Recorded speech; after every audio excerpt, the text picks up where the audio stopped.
अस्सलाम वालेकुम ख़वातीन और हज़रात, मैं हूँ हिना नियाज़ी और आप लोग देख रहे हैं सुनो तो सही। नाज़रीन, जो हमारे आज के मेहमान हैं वो एक केमिकल इंजीनियर हैं, लेकिन इनके कीमियाई तजुर्बात जर्नलिज्म की दुनिया में कामयाब साबित हुए हैं। बड़ा ही बेबाक अंदाज है इनका, बहुत ही वायरल पॉडकास्ट कर रहे हैं, ज़बरदस्त एंकर पर्सन हैं। आप सबकी तालियों में तशरीफ लाते हैं रेहान तारिक।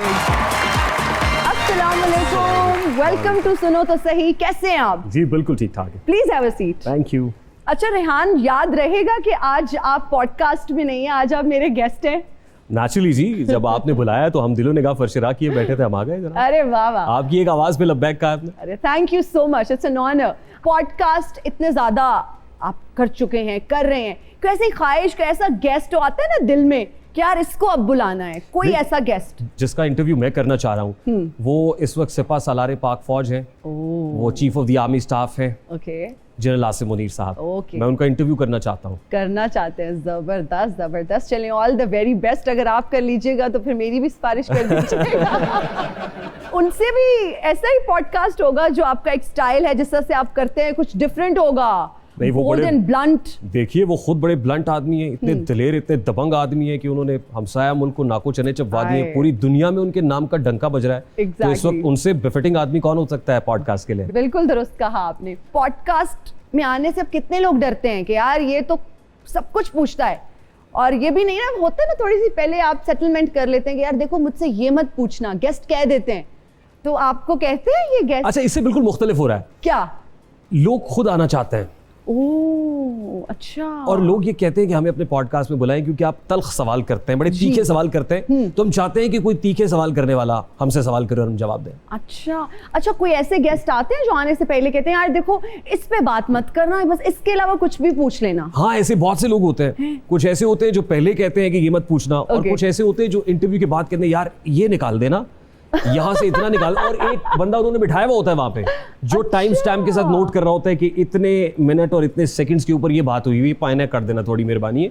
और सबसे ज्यादा तकलीफ मुझे उसी शख्स से होती है। नहीं तो फिर आप काटते हैं या आप कहते हैं नहीं देखें जी अब तो रिकॉर्ड हो गया and you signed up for this, आप आए थे, आप मेरे मेहमान थे, लेकिन माजरत के साथ अब वो एडिट नहीं हो सकता। क्या करें कि जब कोई बंदा जिसको कहते हैं ना चिपक ही जाए, इतना चिपकू हो जाए कि ये निकाल दे आप, और फिर वो ऐसी ऐसी दुआइयां देने लगे कि खुदा का वास्ता है मैं घर में जाने जोगा नहीं रहूंगा, मेरे साथ ये प्रॉब्लम हो जाएगा। फिर हम कहते हैं नहीं यार, इंसानी हमदर्दी के तहत निकाल देना चाहिए। हमदर्दी के तहत चलो निकाल दे। अच्छा, आप पढ़ाते भी रहे हैं जी यूनिवर्सिटी में, वो कैसा एक्सपीरियंस था? माशाल्लाह, you are very good looking, dynamic. तो इतना हैंडसम टीचर हो जो पढ़ा भी रहा हो, और पढ़े लिखे लोगों की तो मैं कहती हूँ इस इंडस्ट्री में, होस्टिंग में, एंकर्स अगर इस तरह के आना शुरू हो जाएं तो क्या ही बात है कि वो रिसर्च भी कर रहे हैं, वो पढ़े लिखे भी हैं। तो खुद इतने यंग टीचर को कैसे स्टूडेंट्स कैसे रिस्पॉन्ड करते? तो मुझे पता चला है कि आप डांटते भी बड़ा आप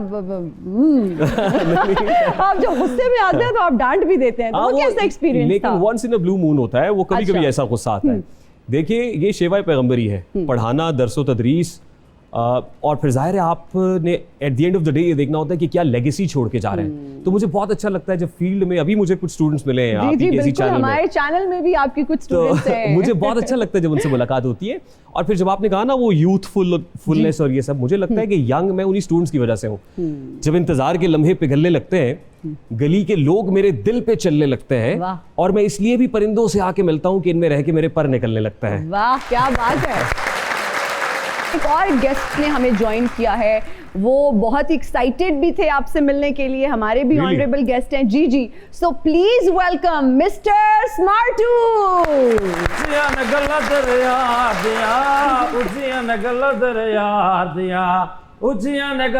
हेलो, किधर आ गए भाजी? एक्सक्यूज मी, अस्सलाम वालेकुम।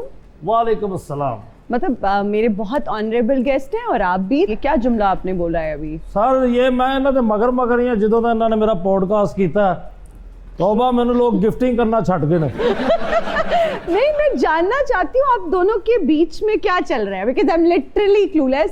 मैं पहले रेहान तारिक साहब से जानना चाहूंगी कि ये क्या माजरा है, ये आपका। पहले तो मैं ये समझूं कि पायने नजर आ रहे हैं दोनों किन्ने ने?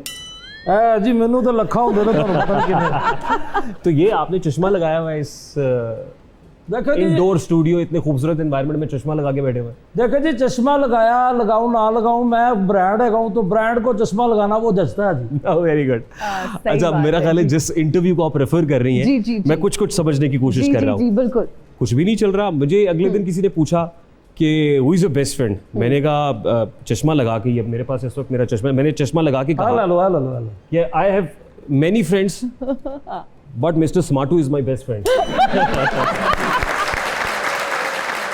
बड़ा इन्होंने तो मेरे मगर लगे रहे ने, मेरी गड्डी के मगर दौड़ते रहे। हुण देखो तुसीं एंकर बन के बह गए ने, माशाल्लाह छोटे जे बुजुर्ग होंदे। यार क्या मैं कह रहा ना, अब इजी हो जाए, आप उन्हें बोलने तो देना। Let him talk. अच्छा देखिए, वो जो 8 महीने की बात आपने किया है, would rather take it as a compliment कि हम बंदूक की नोक पे किसी को इंटरव्यू नहीं करते, क्योंकि उम्र हमारे यहाँ होता ही है कि सड़क पे चलते हुए किसी भी शख्स के मुंह में माइक ठूस दिया जाता है और उसको कहा जाता है दस ना। ये जर्नलिज्म को मैं कंडेम करता हूँ। ये जर्नलिज्म नहीं है कि आप चलते हुए किसी भी आपके, जब तक तुम्हारा चलान नहीं होता मोटर बाइक की चाबी निकाल के मैं खड़ा हुआ हूँ। यानी आप जर्नलिस्ट भी आप बन जाए, इम्प्लीमेंटेशन ऑफिसर भी आप बन जाए, वार्डन भी आप बन जाए, ऐसा नहीं होना चाहिए। तो 8 महीने हमने टाइम लिया ना, वक्त मांगा, हम अपॉइंटमेंट लेके जाते हैं। 8 महीने से आपके पास टाइम नहीं था, तो जिस वक्त हम गए उस वक्त आपने टाइम दिया ना हमें, यानी आप चाहते थे। और मैं आपको ये भी बता दूं कि उस वक्त उनकी ख्वाहिश थी कि हम उनका पॉडकास्ट करें। अच्छा, मैं वेला सी हो, मैं कहा चलो पॉडकास्ट कर लेने, मुंडे लूडो खेलने उन्होंने तो उठा तो पॉडकास्ट करना आ गए। मुझे भी बात करने दे, मेरे गेस्ट आए, आप बाद में आपस में वो सॉर्ट आउट कर लीजिएगा जो भी आप। मैंने पाई ये बाटी बहुत है स्पाई।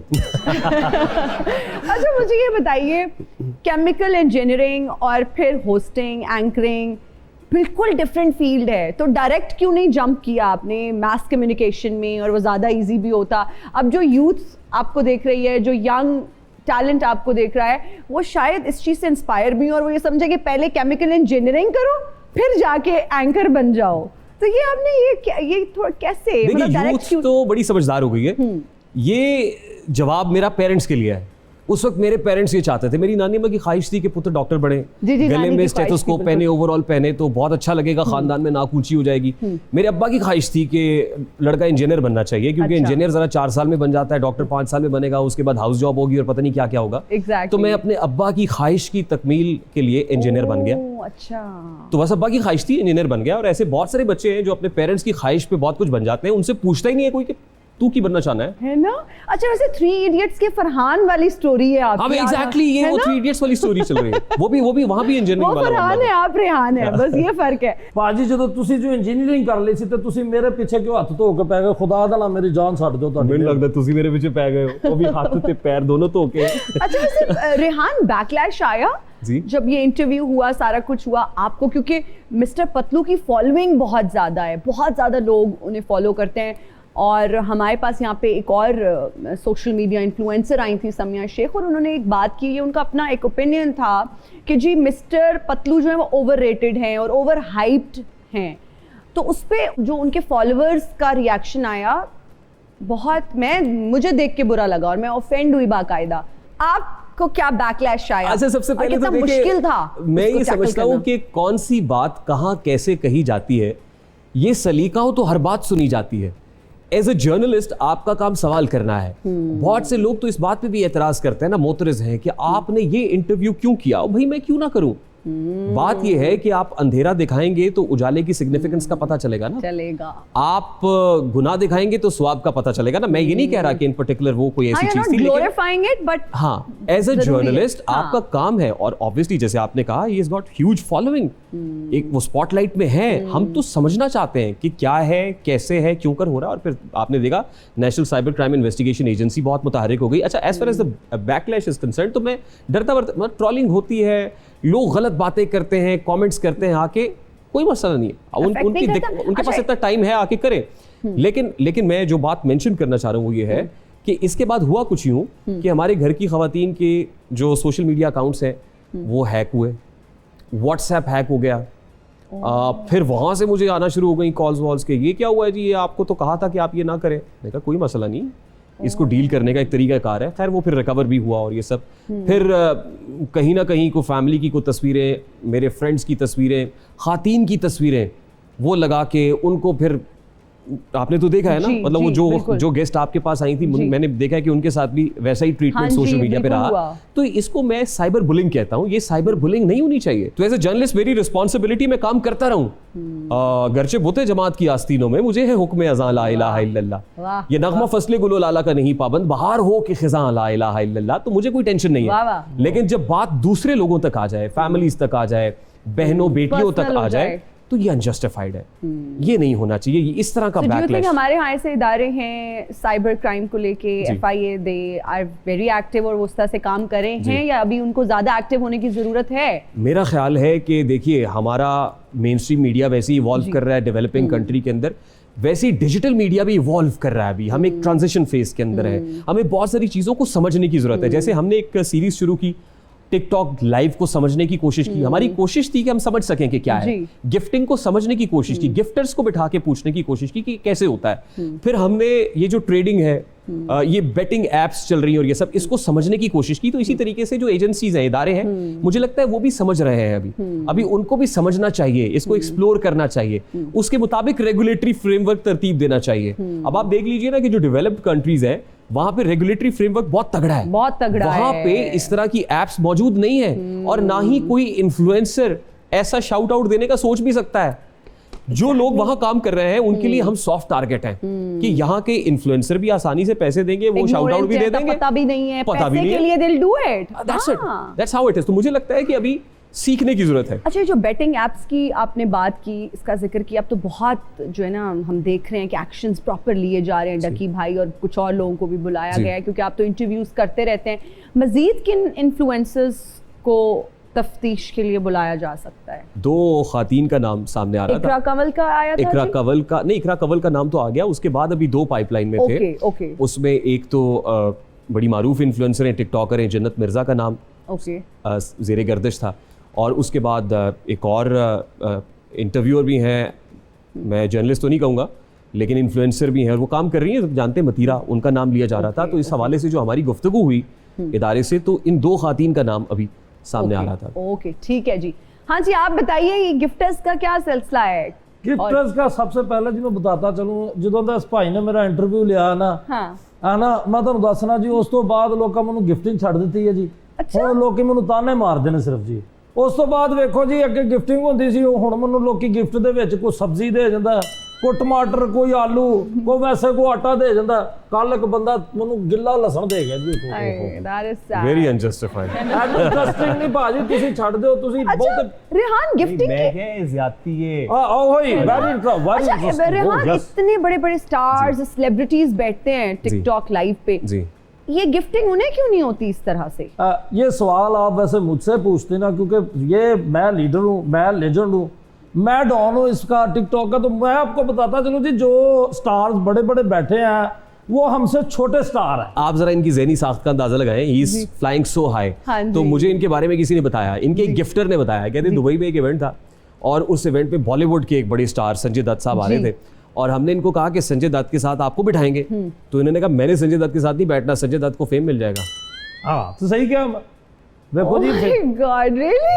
आप इनकी ज़हनी साख्त का अंदाजा लगाइए। टिकटॉक पे हम बैठते, वहां पे गिफ्टिंग होती, बड़े बड़े, ये आप नहीं कर सकते। मारो बब्बर शेराज जी, शेर दे बच्चा, ये कर सकते हैं आप? नहीं, मैं नहीं कर सकता, कभी नहीं कर सकते। इसके लिए मुझे 100 साल चाहिए।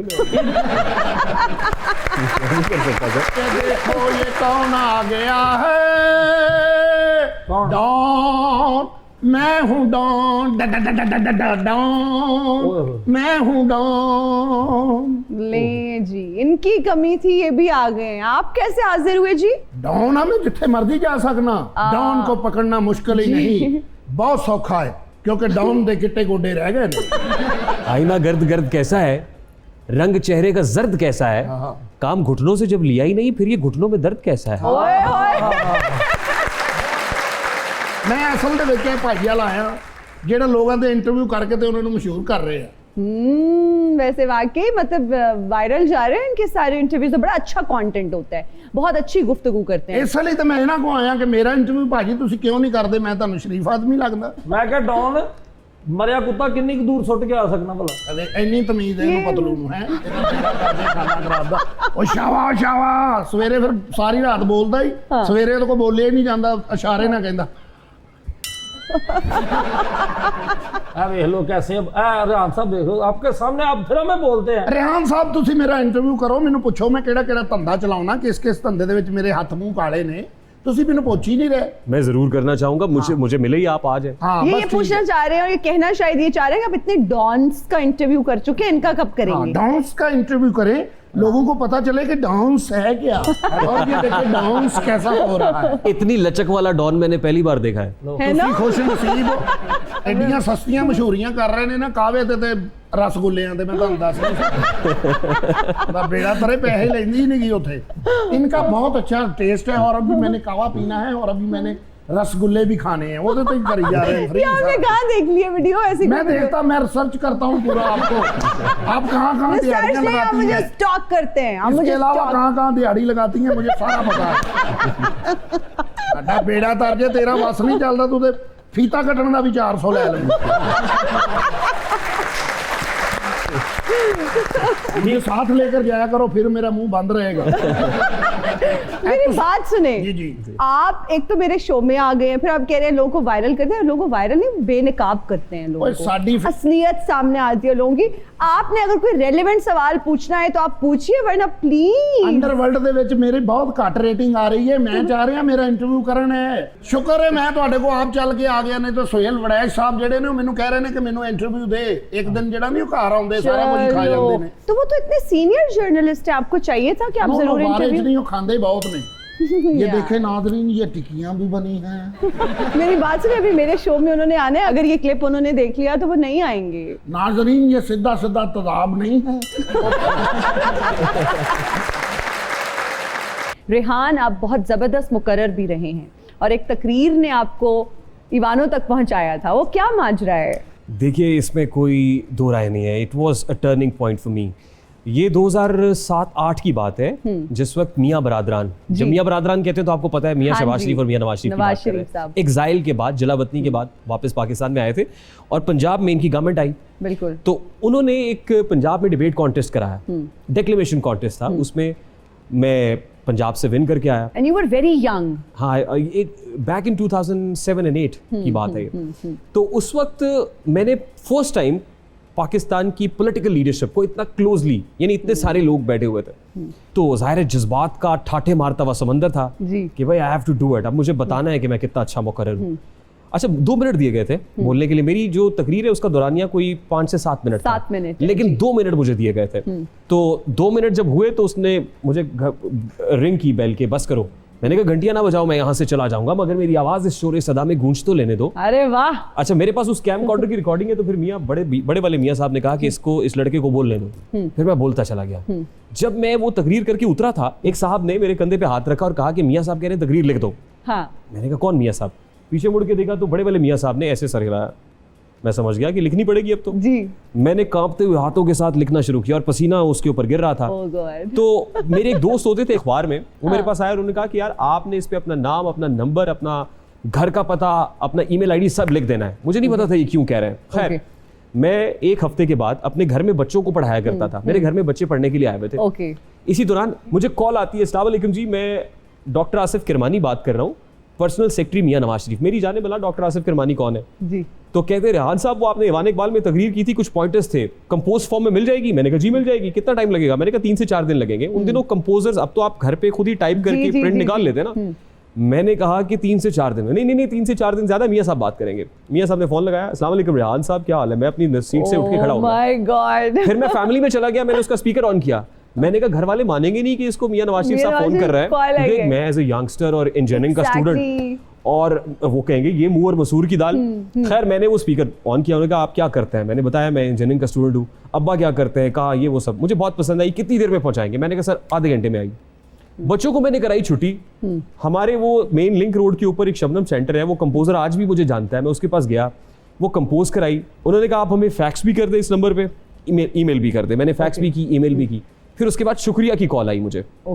तो ये एक, अच्छा, उसके बाद बहुत सारे ऐसे इनिशिएटिव्स थे जैसे लैपटॉप डिस्ट्रीब्यूशन और ये वो, उनमें कहीं ना कहीं हमारा भी कोई ना कोई कंट्रीब्यूशन रहा।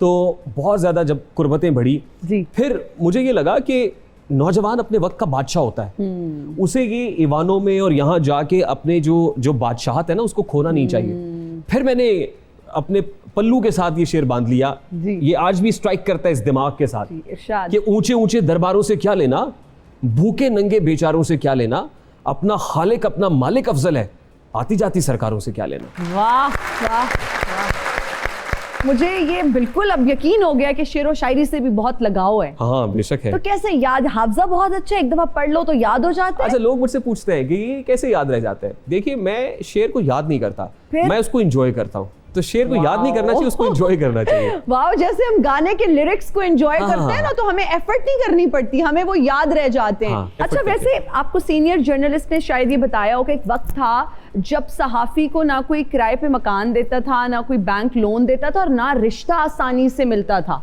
हाँ, ये तो पुरानी बात नहीं है। ये अब भी आप बैंक से लोन लेने के लिए जाएं तो वो कहते हैं कि आपका नेगेटिव प्रोफेशन है।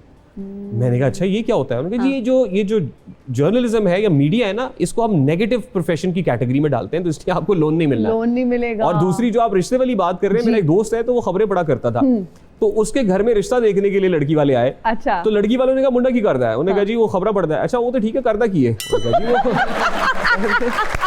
कैसे खबरें पढ़ता है? ठीक है, लेकिन करता की है? अब वो जो है ना, कन्विंस करने के लिए बड़ा टाइम लगता था कि यार आपके लिए ये प्रोसेस आसान था, मतलब इसमें कोई मुश्किलात आई? I always took it as a passion. मेरा तो ये पैशन था। शादी के पर्सपेक्टिव से मैं पूछ रही हूँ। मैं तो मतलब आई मीन ये सब कोई मेरे लिए कोई अपहिल टास्क नहीं था। Arrange marriage? मुझे तो लगता है कि ऑटो पे लगा हुआ था सब कुछ। अच्छा, जैसे ऑटो पे ही हो गया सब कुछ। एंड अरेंज और लव? हाँ, मतलब हम तो अपने घर वालों की मर्जी के बगैर नहीं कुछ कर सकते। नहीं तो पानी नहीं पी, आई मीन कहने का मतलब ये है कि घर वालों की मर्जी हर चीज में शामिल होती है। Okay okay, so it was all arrange. Obviously. अच्छा जी, हमारा एक सेगमेंट है जिसका नाम है रीडिंग लिप्स। कानों पर आपके हेडफोन्स लगाए जाएंगे। अच्छा। उसमें गाने चल रहे होंगे ताकि आपकी अटेंशन जो है वो डिविएट हो, आप गाने सुने, लेकिन आपने बहुत स्मार्टली देखना है कि मैं क्या लिपसिंग कर रही हूँ, मैं क्या एक्ट कर रही हूँ, और आपने गेस करने की कोशिश करनी है। देखा, हाँ, चेहरा, तेरा, मौसम, देखा जो चेहरा तेरा, मौसम भी प्यारा लगा, कानों में झुमका तेरे, मुझको सितारा लगा। वाह वाह वाह वाह। ओके, नेक्स्ट जी। जरा ढोलकी, जरा ढोलकी बजाओ गोरियो। नेक्स्ट, जट, हाँ, चढ़िया कचहरी, जट चढ़िया कचहरी, बल्ले नहीं बल्ले। वाह। सानू, नहर, हाँ, सानू नहर वाले पुल पे बुला के। जब ज्यादा बारिश, जब ज्यादा बारिश होती है, ज्यादा पानी आता है। मतलब ये टू स्मार्ट। ओके, आसमान से गिरा खजूर बैठ का। मुश्किल है, देखें। एवे जावे नहीं, एवे रुस्या न कर मेरी जान सजे। ओके जी, भाई ये तो रिकॉर्ड बन गया है कि फास्टेस्ट जिसने गेस किया है ना, बहुत सारी तालियां। जबरदस्त। हमारा नेक्स्ट सेगमेंट है वेरी इंप्रेसिव माशाल्लाह। रैपिड फायर में देखते हैं कितने जल्दी आप जवाब देते हैं। इनमें से किस यूट्यूबर का कंटेंट आपको पसंद है? मिस्टर बीस्ट, ध्रुव राठी, रजब भट्ट, ज़ैनब के पप्पा। ध्रुव राठी। ये 4 लोग इंटरव्यू के लिए दस्तयाब हों तो पहले किसका इंटरव्यू करेंगे? एंजेलिना जोली, मोहम्मद बिन सलमान, रोनाल्डो, MBS। इनमें से किस हसीना को आपकी ड्रीम गर्ल होने का एजाज हासिल है? नहीं, ये सवाल ही गलत है। कोई ड्रीम गर्ल नहीं है, मतलब किसी को एजाज। मीरा, केट विंसलेट या माधुरी? मैं इसका जवाब दूं? जी। सुला चुकी थी ये दुनिया थपक थपक के मुझे, जगा दिया तेरी पाजेब ने खनक के मुझे, और मैं रात देर गए जब भी घर पहुंचता हूं वो देखती है बहुत शान के फटक के मुझे। अगला सवाल। अच्छा, ऐसे कोई ड्रीम गर्ल नहीं रही? होता है ना कि यार ये पसंद है, कोई सेलिब्रिटी क्रश होता है, किसी का रक्स करने का अंदाज, किसी की एक्टिंग। हाँ, माधुरी दीक्षित का जो अंदाज है वो बहुत अच्छा था। उन दिनों प्रीति जिंटा बहुत अच्छा करती थी। Oh yes. फिर थोड़ा सा आगे आए तो करीना कपूर बहुत अच्छा कर रही थी बॉलीवुड में। एंजेलिना जोली भी अच्छा काम करती नहीं, लेकिन जाहिर है वो हमारे। पर सबसे ज्यादा, अगर मैं सब में से लिस्ट पूछूंगी सबसे ज्यादा बेहतरीन इनमें से, हाँ, माधुरी। माधुरी, ओके, जबरदस्त जबरदस्त। मौजूदा सदी है साइंसी करिश्मात की, तहजीबों के तसादुम की, आफतों की, अहमकों की पजीराई की। मेरा ख्याल आखिरी ऑप्शन ज्यादा बेहतर है। अहमकों की पजीराई की, ओके। अच्छा, पाकिस्तानी एक्ट्रेस में कौन पसंद है? देखते हैं, किसी को फॉलो करते हैं? देखिए इन दिनों बहुत कम हो गया है, मैं नहीं देखता हूँ इन दिनों, नहीं देखता। फिल्म्स वगैरह नहीं देखते? फिल्म्स देखने का टाइम नहीं मिलता है। Okay, when was the last time you watched a Pakistani film? कोई देखी है? एक चूड़ियाँ देखी थी, चूड़ियाँ देखी थी मैंने। Really? जी, चूड़ियाँ मूवी के जो गाने मुझे बहुत अच्छे लगते हैं, उसका म्यूजिक बहुत अच्छा है। और उसके बाद बोल देखी थी, खुदा के लिए, वो देखी थी। उसके बाद आई थिंक मैंने कोई पाकिस्तानी नहीं देखी। ओके, फेवरेट सिंगर कौन है? किसको सुनना पसंद है? फेवरेट सिंगर बहुत सारे हैं। देखिए आबिदा परवीन साहिबा मेरी फेवरेट है, खान साहब, नुसरत फतेह अली खान साहब मेरे फेवरेट हैं, तो टिपिकल। और फिर सजाद अली साहब मेरे फेवरेट हैं। ओके, जबरदस्त। फेवरेट जर्नलिस्ट कौन है? फेवरेट जर्नलिस्ट तो बहुत सारे हैं, बहुत अच्छा काम करे। जैसे फॉर एग्जांपल अभी मेरे उस्ताद सुहेल वड़ाइच साहब का जिक्र हुआ यहाँ पे, जी। तो सुहेल वड़ाइच साहब का जो अंदाज है सवाल करने का, क्वेश्चन फ्रेमिंग का, मेरा नहीं ख्याल कि उस तरीके से कोई क्वेश्चन फ्रेम करके उतने सॉफ्ट अंदाज में, उस लबो लहजे के अंदर कोई लोडेड सवाल भी रैप करके कर सकता है। ये मलका सुहेल वड़ाइच साहब का, और मैं ऑन रिकॉर्ड ये कह रहा हूँ ताकि सनद रहे और बवक्ते ज़रूरत काम आए। एंड अगर मैं कहूँ एंकर पर्सन कौन पसंद है? किसकी होस्टिंग अच्छी लगती है? अभी एक काशिफ अब्बासी साहब ऑफर है इन दिनों। काशिफ अब्बासी साहब बहुत अच्छा शो कंडक्ट करते हैं। तो उसके अलावा बेशुमार हैं, मतलब मीर साहब बहुत अच्छा शो कंडक्ट करते हैं। कॉलम निगार कौन पसंद है? वसतुल्लाह खान साहब बहुत अच्छा कॉलम लिखते हैं। इरफान सिद्दीकी साहब को मैं पढ़ता था। इवन मैं डॉक्टर आमिर लियाकत साहब के कॉलम्स बड़े शौक से पढ़ा करता था। जबरदस्त। तो ये सब बड़े पसंदीदा रहे मेरे। ओके, जबरदस्त। रेहान, इतने इंटरव्यूज किए, मुश्किल इंटरव्यू कौन सा था जिसमें आप बार बार पूछ रहे थे टीम से, यार क्या कितना टाइम रहता है, कब खत्म होगा ये बात? आप सही कह रहे हैं। मतलब होता ये है कि जब आप सवाल करें और आगे से आपको हाँ या ना में जवाब मिल रहा हो, है ना, यानी वो जवाब देने वाला, उसके पास जवाब देने को अल्फाज, मतलब उसके पास वोकैबुलरी ना हो, और हाँ या ना में आपने सवाल किया, जी बिल्कुल, उसके बाद आप क्या करें? इंटरव्यूअर तो फौत हो जाता है। ऐसे कौन से गेस्ट थे? मतलब ऐसे हमारी स्टेज आर्टिस्ट है नरगिस। ओके। तो नरगिस की जो सिस्टर है, मैं उनको जानता नहीं था, वो एक सैलून चलाती है। और वो सब नहीं दीदार को मैं भी बड़ी बहन है नरगिस जी से भी जो बड़ी बहन है? हाँ, उनसे बड़ी है। Okay okay okay okay. वो एक्चुअली वो नरगिस जी पे उन दिनों जो है वो डोमेस्टिक वायलेंस का एक केस रिपोर्ट हुआ था, और उनसे राब्ते की खासी कोशिश कर रहे थे जी। तो उनकी जो बड़ी बहन है वो रेडी, उनका इस पे मैं बात करती हूँ।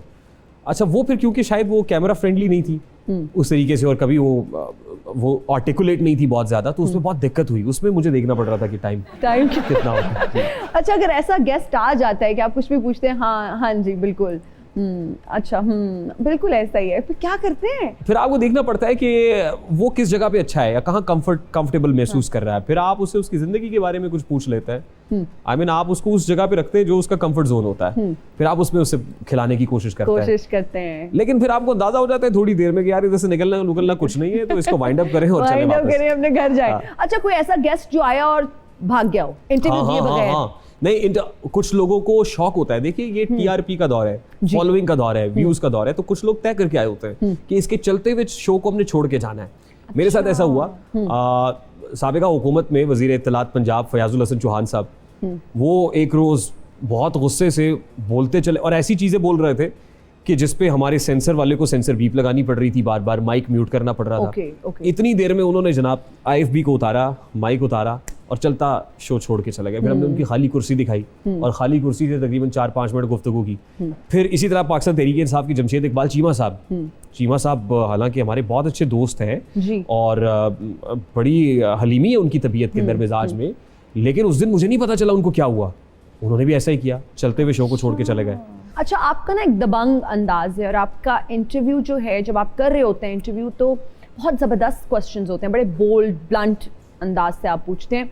क्या उसके बाद कोई उसके कॉन्सिक्वेंसेस कभी कुछ ऐसे हुए कि आपको फेस एक तो आपने बताया ऑलरेडी, लेकिन कभी कोई फ़ोन कॉल कोई धमकी आई हो कि यार ये तुमने अब तुम देखना, या कुछ इस तरह का होता है? एक बार मैं नाम नहीं लूंगा कि किसने कहा, लेकिन ये मैं ज़रूर बता देता हूँ कि ये ज़रूर कहा गया, इस तरह के अल्फाज आते हैं कि देखें फिर रहते तो शीशे के घर में ही है ना, इस तरह का एक जुमला मुझे अभी भी याद है, कहा गया। हाँ, फिर एक आध इंटरव्यू के बाद तो ऐसा भी हुआ कि घर तक 2 मोटरसाइकिल वाले छोड़ के आए। आपको लगता है कि सिक्योरिटी के पॉइंट ऑफ व्यू से जब आप इतने बेबाक होते हैं, जो आपने ब्लंट होते हैं, तो कहीं ना कहीं वो खतरा भी रहता है कि यार। हाँ रहता है, लेकिन मुझे मजा आता है। मजा आता है? मुझे ये लगता है आग के साथ खेलने का शौक है आपको? मैं क्या है, मुझे ताकतवर लोगों का इंटरव्यू करना अच्छा लगता है। अच्छा, कोई रिग्रेट्स रेहान सबकी जिंदगी में होते हैं, आपकी जिंदगी में भी कोई रिग्रेट्स हैं ऐसे, या कोई एक रिग्रेट हो ऐसा? मैं आपको मजे की बात बताऊं, मुझे देखिए रिग्रेट तो यही होता है कि आपके जो बड़े हैं, मतलब मेरे दादा जैसे मैं कहता हूँ, मेरी उनके साथ बड़ी अटैचमेंट थी। मैं ये चाहता हूँ कि आज जब हम स्क्रीन पे होते हैं या हम बात करते हैं, अगर कहीं अप्रिसिएशन होती है तो वो होते तो उनको बहुत अच्छा लगता है। हाँ, और मैं उनको बता सकता कि जो भी है ये आप ही के सदके है, आपकी लेगेसी है।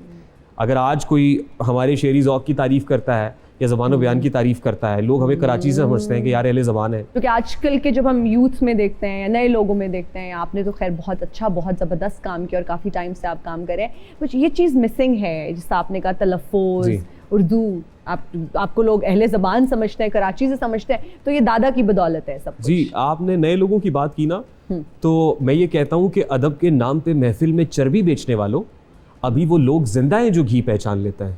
वाह वाह वाह वाह। मेरे आगे आगे में जो मुझको झूले जादो मार जाएगा, बिजली बरी है मेरे आगे आगे में जो मुझको झूलेगा, बिजली बिजली बिजली बिजली बिजली बरी है मेरे आगे आगे में जो मुझको झूलेगा वो मारे जाएगा। बिजली बरी है मेरे आगे आगे में जो मुझको छुएगा वो मर जाएगा। भाई साहब यहाँ पे शो चल रहा है, क्या कर रहे हैं? गलती से आए हैं यहाँ? हेलो, देखिए ये कोई शादी हॉल नहीं है, क्या कर रहे हैं? मेरा शो चल रहा है। क्या बात है, 7 रुपए वाली टॉफी होंगी है। बिजली बरी है मेरे आगे आगे में जो मुझको छुएगा। जो चिकन वाली दुकान ਤੇ ਫੋਨ ਕਰਕੇ ਕਹਿੰਦੀ चिकन है, ਕਹਿੰਦੀ मेरी गल कराओ। बिजली बरी है मेरे आगे आगे में जो मुझको झूलेगा। मेरी बात सुने। होटल ते गए ने, होटल ते अच्छा ਉਹਨਾਂ ਨੂੰ ਕਹਿੰਦੇ ਕੀ ਪੱਕਾ, ਉਹ ਕਹਿੰਦੇ ਬੱਕਰਾ, ਢੱਕਣ ਚੁੱਕ ਕੇ ਕਰ ਰਹੇ ਨੇ। बिजली बरी है मेरे आगे आगे में जो मुझको झूलेगा। उतों दी ड्रोन कैमरा लगिया, ओदे गाने सुटन लग पई। बिजली बरी है मेरे आगे आगे में खबरां सुन रहे सी, उन्होंने कहा आइए आपको मुल्तान ले चलते हैं, बैग चौके तो रक्षा करा ले। बिजली बरी है मेरे आगे आगे में जो मुझको छू पाए। अस्सलाम वालेकुम, कैसे आप? बड़े खान साहब आए ने। आप कौन लोग हैं, यहाँ क्या कर रहे हैं? बड़े खां छोटे खां सी कवाल आ, साडे होलीए इंजीनियर वाले ने कोई। तुसी जनाब बड़े बड़े लोगों दे इंटरव्यू करदे हो, साडा भी इंटरव्यू करो। कवालां ते भी ध्यान दियो कि कवाल नहीं पैदा हुंदा। नहीं, लेकिन तुहाडा मुंह देख के लग रहा है जिवें रोटी छंड के लाई हुंदी। ਇਹੋ ਜਿਹੇ ਬੰਦੇ ਨੂੰ ਕਾਲਰ ਵਾਲੇ ਮਾਈਕ ਤੋਂ ਕਰੰਟ ਪੈਂਦਾ ਹੁੰਦਾ। ਬਾਤ ਸੁਣੋ ਬਈ, ਇਹ ਉਤਾਰੋ।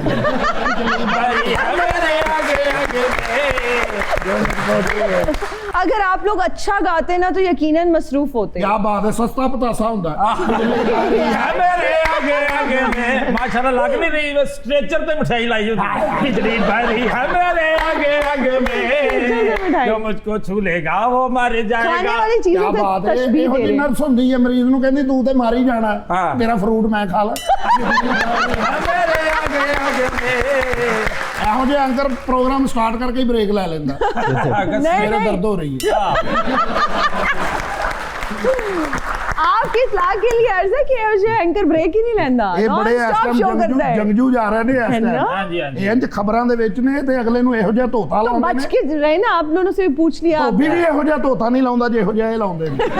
ਅਸੀਂ ਬਚਣਾ ਨਹੀਂ ਜੀ ਮੈਡਮ, ਅਸੀਂ ਉਹਨਾਂ ਕੋਲ ਆਏ ਜੀ। ਦੇਖੋ ਜੀ, ਤੁਸੀਂ ਵੱਡੇ ਵੱਡੇ ਟਿਕਟੋਕਰਾਂ, ਯੂਟਿਊਬਰਾਂ ਦੇ ਜੋ ਇੰਟਰਵਿਊ ਲੈ ਰਹੇ ਜੀ। ਹਾਂ, ਸਾਡਾ ਵੀ ਲਵੋ। ਸਾਡਾ ਵੀ ਇੰਟਰਵਿਊ ਲਵੋ। उनको बेनकाब करें, आपको भी कर देंगे। ਸਾਨੂੰ ਸਰ ਕਦੋਂ ਬੁਲਾ ਰਹੇ ਹੋ ਫਿਰ? ਹਾਂਜੀ ਬੁਲਾਓ ਸਰ। ਅਸੀਂ ਦੋਵੇਂ ਐਸੇ ਕਵਾਲ रेहान साहब आप बुला ही ले, मतलब इनकी ख्वाहिश है कि आपके शो में ओ आएं। काली काली जुल्फों के फंदे न डालो, काली काली जुल्फों के फंदे न डालो, हमें जिंदा रहने दो ऐ हुस्न वालो, काली काली जुल्फों के फंदे न मेरी डालो। बात सुने, कुछ 4 पैसे कमा लेते हैं आप लोग। 4 ਪੈਸੇ ਕਮਾਉਣ ਜੋਗੇ ਹੁੰਦੇ ਤੇ ਇਹਦੇ ਚਾਹੁੰਦੇ ਅਸੀਂ।